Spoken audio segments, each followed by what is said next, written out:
Hey party people, I'm Kelly. And I'm Bean. And we're Kelly Beans Bees. We're first-time beekeepers here in Central Virginia, and today my brother's still here with us. Hello. Alright, that's my brother Cole, and he's actually going to be getting a frame out. We're finishing up inspecting the cookie dough hive, and this is his first time. I think that he's been having a good time in the hive. Megan's a trooper for being here too. She's standing a ways away because we don't have a bee suit for her. Yep. We might get her into the hive in a couple of minutes. We'll see if she wants to or not. We'll see. All right. All right. So what you're going to want to do is you want to get your fingers down around those ears like you were. Yep. Around the wider part is probably good. Here, I'll get some smoke for you. Just stay calm. Just T-pose out. Yep. There's one near me too. Oh. All right. So that'll drive them back down, and then you should be good. All right. So we're in the cookie dough hive. We've already seen Cookie. All right. And it may be heavy, Yeah.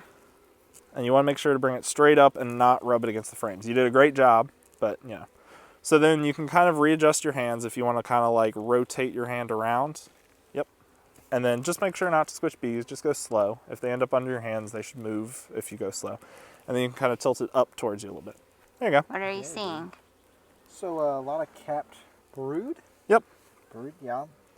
There's a lot of bees. Yeah. You're definitely in the heart of the hive. Yeah, a lot of larvae. Yeah. There's some pollen homies in here.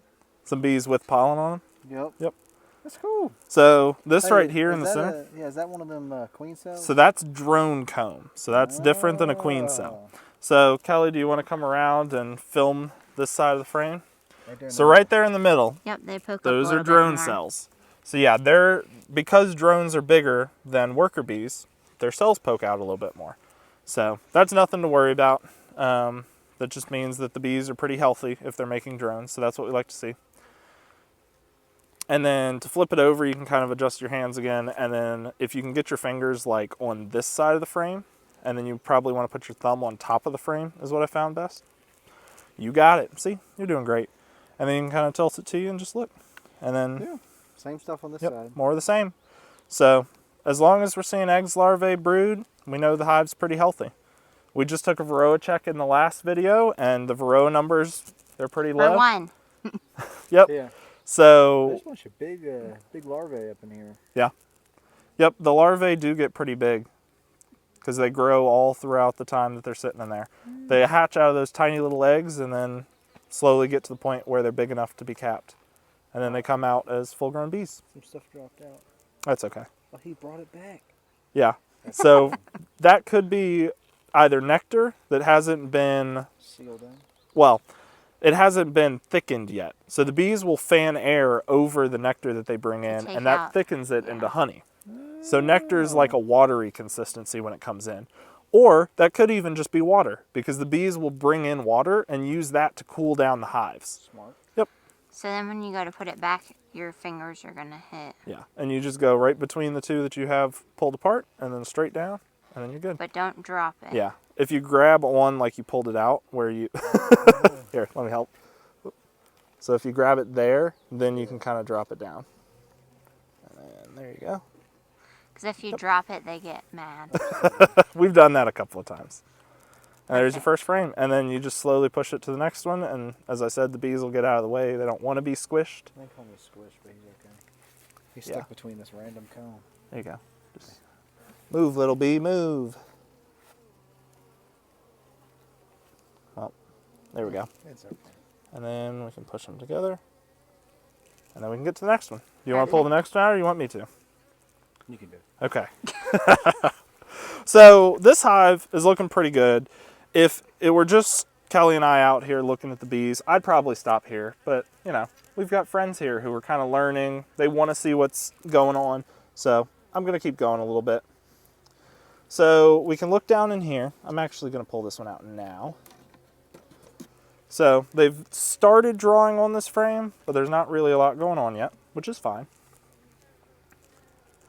It looks like right now we've got 3 frames that they haven't really done a whole lot of drawing on. They haven't put a lot of wax on. So probably we're going to wait to add any height to this box. Once they either do this frame or this frame, get it drawn and start using it. Then we'll probably add another box on top. Once you get to somewhere around 80% of your box, it's a good idea to give them more space, or else they might try to start to swarm. But I don't think we're quite to You that don't feel point. like they were doing that because of, like, they already made a queen cell that we crunched? It shouldn't be. They only had one, so I'm not super concerned about it. So this is full of nectar and pollen, if you want to get on in here and see it. Oh. That's a great angle. Look at that sun shining into the cells. That's cool. Yep. So Cole, do you see like right there, there's a big bee. The eyes kind of go all the way around. That one? No, over like right at the end of my thumb. Right there? Yeah, right there. Oh, That's yeah. a drone. He got big old eyes. Uh-huh. So the drone's eyes actually go all the way around their head and touch up at the top of their head. And those eyes, you know, they need to be big because they're flying around looking for queens all day. So if they can't see queens, then, or if they can't find queens, then they can't mate and they can't really do what they're supposed to. So this side, same thing pretty much. Less pollen on this side, but there's still plenty of nectar. So they're doing a great job of bringing in resources, and they look to be super healthy. So I'm happy with this hive. The only time I haven't been happy with the cookie dough hive is when they were trying to swarm on us. But they've been troopers all through the time we've had them, so I'm happy with them. Perfect. All right. Well, anything else we're doing? I mean, besides we need to weed eat, but We do need to weed eat. Maybe we'll show you a short on that. We'll make a short for it. And then I think probably we've got a hive over here, which you may have seen last week. We ended up splitting the Chunky Monkey hive, and then we put the split that we had made from the cookie dough hive on top of that. I think I'm going to go ahead and put a medium box on that, because last week when I looked, they didn't have a ton of frames that weren't drawn out, and they had a big bee population. So I'm going to go ahead and give them more space, and they can start drawing some of our medium frames, because that's what we're going to use to store honey in. So Perfect. we need to get that ready at some point. all right. But Well, I think thanks that'll for be it. being here, and we will see you guys later. Bees out. Peace out, y'all.